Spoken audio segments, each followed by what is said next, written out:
보시는 것처럼 뭐 그래픽 보시면 메디슨의 터치가 45%가 후방에 있다. 뭐 이런 이제 뭐 자료인데, 그러니까 이게 왜 중요하냐면 그 손흥민과 연계가 돼 있어요.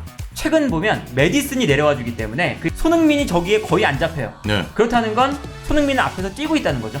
확실히 손흥민 선수의 공격 관여도가 지금 1위. 토트넘 선수 중에 제일 많은 공격 작업에 슈팅을 포함을 해서 만들었던 사람 9번의 손흥민이에요. 아, 요즘 이 팀의 분위기 무섭습니다. 프리미어리그.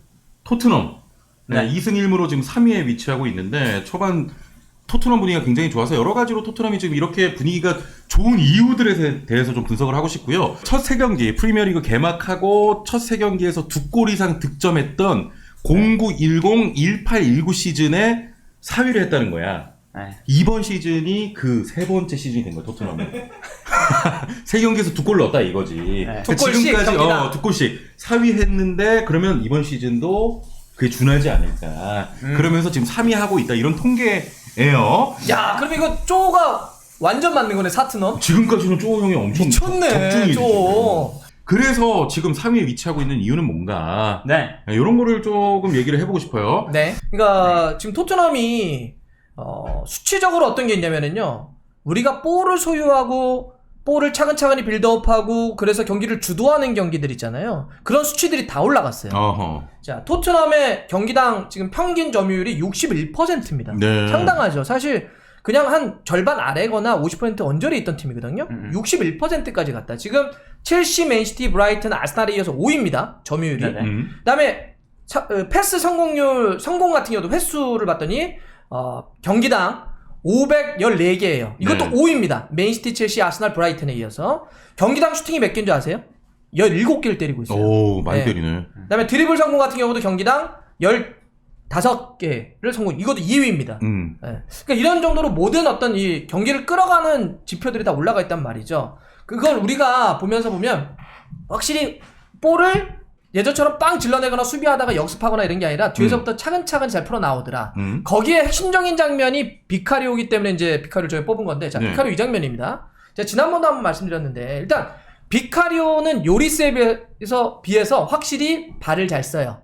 네네. 요리스는 선방은 잘하지만 우리가 항상 기억하죠. 그렇죠. 세모발. 그렇죠. 예. 네, 킥을 차면 항상 터치라인 밖으로 나가버리잖아요. 긴 패스 많이 하고.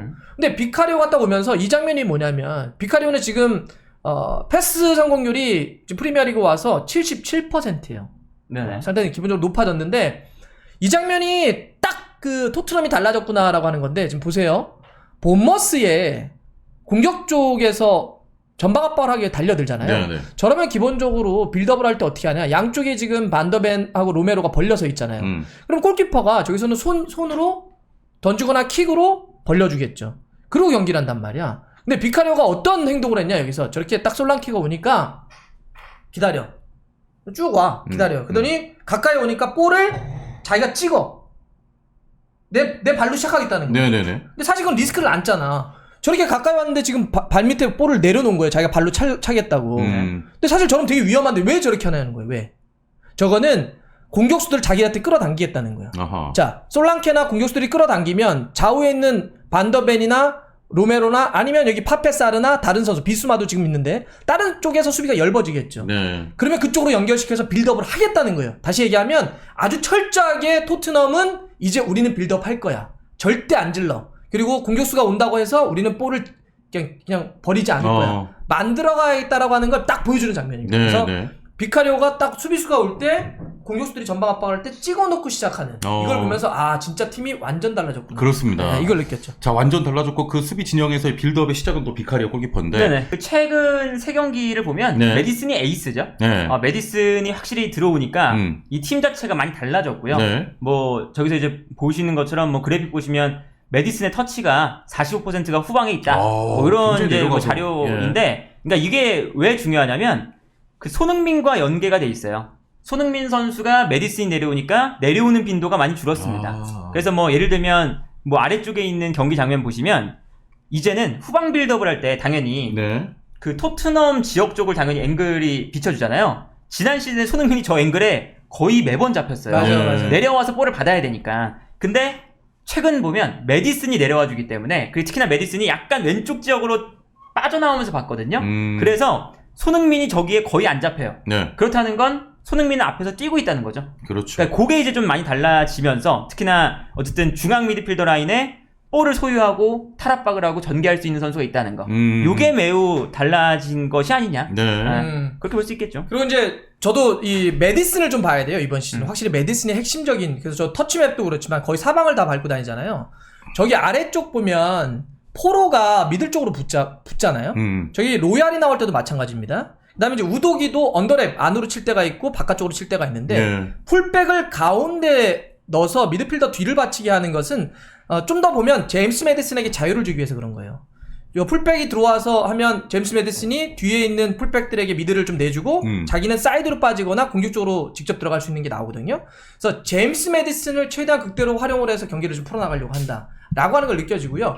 전에 장면으로 한번 봐주시죠. 빌드업 하는 거 한번 보여주실래요? 이게 빌드업인데 저는 또 하나의, 그러니까 아까 이제 철저하게 골키퍼 비카리오부터 빌드업을 한다라는 게 나오잖아요. 네네. 지금 그래서 37번에 반더벤, 그다음에 로메로 17번에, 그다음에 우독이라든지 좀 측면 쪽 풀백 이용해서 우리가 예전에 보면 거의 요리스가 미들로 직접 가거나 전방으로 직접 때려버리는 거죠.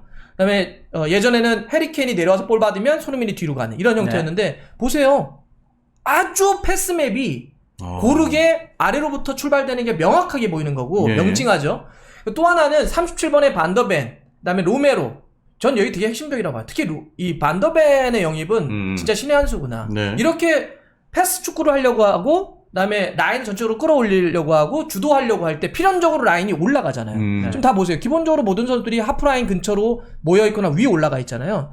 그러면 저렇게 수비가 뒷공간 37번과 17번 그리고 13번 골키퍼 그 사이 공간이 넓을 수밖에 없는데 발이 느리면 쓸 수가 없잖아요. 근데 반더벤은 왼발잡이고 키가 193인데 속도감이 상당히 좋고 네. 이미 분데스리가 뛰면서 최고 시속을 기록했던 선수잖아요. 수비 쪽에서. 그렇죠. 수비수로 35.97km/h를 기록했던 선수입니다. 네네. 네, 우리가 반올림 하면 시속 36을 뛰는 선수예요. 어마어마한 선수예요, 저 선수가. 네. 그러니까 빌드업도 되죠. 왼발잡이로 뒷공간도 커버하죠. 그러니까 다이어를 완전히 잊혀버리게 하는 거죠. 다이어는 명단을 못 들어와요. 네. 그래서 반더벤의 영입과 저런 플레이도 큰 힘이다. 네. 정리하면 진짜 뭐 비카리오, 메디슨, 반더벤 영입이 그대로 적중했다 이렇게 볼 수도 있겠네요. 그쵸. 추가하는 축구에. 영입이 제일 중요했죠. 예. 특히나 그 메디슨, 반더벤 딱 요 두 명이 사실은 메디슨의 그동안 찾았던 창의적인 미드필더, 그러니까 볼을 좀 잘 다룰 수 있는 미드필더가 있으면 좋겠다. 네. 그게 딱 오자마자 달라지고 수비 라인에 발 빠른 수비수, 그리고 또 볼을 전개할 수 있는 수비수 있으면 좋겠다. 네. 바로 달라지고. 사실 비카리오는 발을 엄청나게 잘 쓰는 골키퍼까지는 아니에요. 다른 이제 비교해보면, 램스데일, 이렇게, 에데르송 이렇게 비교해보면, 발을 엄청나게 잘 쓰는 키퍼는 아닌데, 이게 반더벤 메디슨부터 시작되는 요 토트넘의 시스템 자체가 잘 만들어져서, 네. 이게 요리스보다는 발밑이 또 좀 좋고, 그리고 이 시스템 쪽으로 후방 빌드업에 대한 과정 자체가 잘 만들어져 있어서, 이게 거의 무리 없이 빌드업을 할 수가 있게 또 된 것이 있거든요. 그러니까 이게 영입도 영입이고, 퍼스테코글루 감독이 후방 빌드업의 시스템을 너무나 단기간에 잘 만들어놨다라고 평가를 좀 받을 수가 있겠죠. 네. 그러면서 중심축이 확실히 좋아졌어요. 코어 라인이. 그러니까 가운데, 그러니까 9번 빼고, 히샬리송 빼고. 그러니까 비카리오, 반더벤, 8번에 비수마도 지난 시즌에 사실은 그렇죠. 주요 선수가 아니었잖아요. 좀 10번에 제임스 메디슨. 네. 요 코어 라인들이 상당히 좋아졌기 때문에 안정되어 있죠. 그러니까 우리가 축구팀을 만들 때 일단은 중심축을 만들고 나머지 사이드는 붙인다는 표현을 쓰거든요. 코어 라인들을 상당히 잘 가져왔다. 네. 그런 점에서 특히 저는 저 8번 비수마도 얘기를 해야 되는데, 비수마가 지금 3경기를 했는데 프리미어리그 전체에서 태클 성공 2위입니다. 그러니까 비수마를 지난번 얘기할 때 수비형 미드필더로서의 롤을 완전히 준다고 그랬잖아요. 예전에는 약간 중미나 까리까리하게 주다가 그러니까 비수마가 야 너 수비 잘하잖아. 너 자꾸 너무 길게 올라가지 말고 너 수비만 해봐. 라고 했더니 앞쪽에서 계속 커팅을 하잖아요. 예. 그러니까 지금 반더벤하고 로메로가 올라가서 빌드업을 할 때 실수할 수 있는데 저 8번 네 기본적으로 계속해서 끊어주고 잘라주고 하면서 비수마의 역할도 크다. 네. 그래서 지금 아쉬운 거는 저 9번에 히샬리송 선만 좀 올라간다면 네. 그러면 조금 더 이게 완성도 있게 플레이가 될 수 있지 않을까? 지금 브랜든 존슨 이야기가 나오긴 나오죠. 브랜든 존슨 얘기도 나오고, 네네. 여러 선수가 나오고 있긴 한데, 이게 그 포스테코글로 감독에게 지원을 하나 더 해주냐, 안 해주냐. 네. 여기 지금 이제 조금만 기로에 더 서 있는 것 해주면 좋을 것 같아요. 같은데. 레비가 일단 경기를 요즘 보러 오고, 네. 그리고 이제 보면서 좀 이제 느낄 거 아니에요. 아, 투자를 해도 되겠다. 그렇죠. 근데 지금 흐름은 투자를 해도 괜찮거든요. 아니 약간 뭐 돈 없으면 뭐 산체스라도 끼워가지고 뭐 이렇게. 아니 뭐 돈이 없지도 않아요. 돈이 애초에 많은 팀이고 케인 팔아서 지금 누구든 영입할 수 있어요, 사실. 케인 돈이 있는데. 그래 케인 돈이 있잖아. 누구든 살 수 있는 상황이라서 네. 아마 끝나기 전에 한 명 보강을 해줄 수도 있을 것 같긴 한데 시간이 얼마 안 남았어요. 그렇습니다. 3일밖에 안 남았다. 네네. 자, 이렇게 이제 그 영입된 선수들 또 비수마 역할이 좋아지면서 확실히 손흥민 선수의 공격 관여도가 지금 1위입니다. 네네. 이거 되게 흥미로운 자료예요. 어떤 포인트? 그러니까 이제 손흥민 선수가 이 스탯은 뭐냐면은요. 네네. 저 빨간색은 슈팅입니다. 네. 그다음에 보라색은 기회를 만들었던 겁니다. 그다음에 저 하얀색은 슈팅을 만들었던 빌드업, 네. 슈팅을 만들었던 그 플레이 자체를 얘기하는 거예요. 그러니까 전체적으로 공격 작업의 숫자입니다. 자, 토트넘 선수 중에 제일 많은 공격 작업에 슈팅을 포함을 해서 만들었던 사람 9번의 손흥민이에요. 90분 기준으로 해서. 네네. 그러니까 확실히 손흥민 선수의 롤이 조금은 달라졌다라고 하는 것도 알 수 있죠.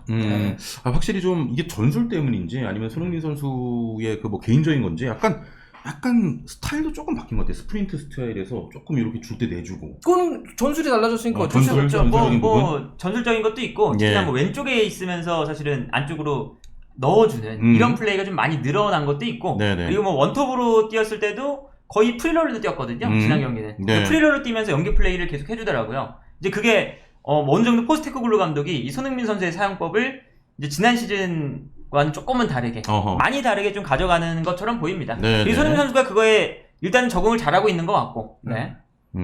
자, 그래서 이제 가장 또 토트넘이 중요한 건 시살리송이 뭐 살아나느냐, 아니면 뭐 그쵸, 공격수를 네. 대체할 수 있느냐, 이런 부분이 좀 될 것 같습니다. 네, 그리고 이제 여기 한 분이 그 말씀을 주셨는데 이게 예. 저는 딱 맞는 표현이라 생각하는데 손흥민 선수가 공포는 줄었지만 경기 영향력은 엄청 올라갔다라고 예. 얘기하는 게 그쵸. 그러니까 이 지표가 바로 그걸 상징을 하는 거죠. 물론 저는 여기서 어쨌든 공격 자원이기 때문에 포인트 올려야 된다고 생각해요. 그럼요. 더 올려야 된다고 생각해요. 그럼요. 근데 지금 보면 고무적인 건 3경기를 했는데 3경기를 하면서 점점 토트넘도 완성도가 올라가고요. 손흥민 선수도 움직임이 훨씬 더 날카로워지고 있어요. 예. 특히 그 3번째 경기에서 히사리송 선수 대신에 중앙 갔을 때 그 움직임은 와 이런 게 좀 더 완성도가 있으면 그게 도움이건 골이건 충분히 가능하겠는데 네. 라고 하는 게 올라가고 있더라고요. 그래서 지금 우리가 눈으로 보이는 골이라고 하는 게 아직 나오지 않아서 그렇지 저는 네. 경기에 미치는 영향은 계속 올라가고 있기 때문에 좀만 더 지켜보시면 저는 포인트도 생산될 것이다 봅니다. 그렇습니다.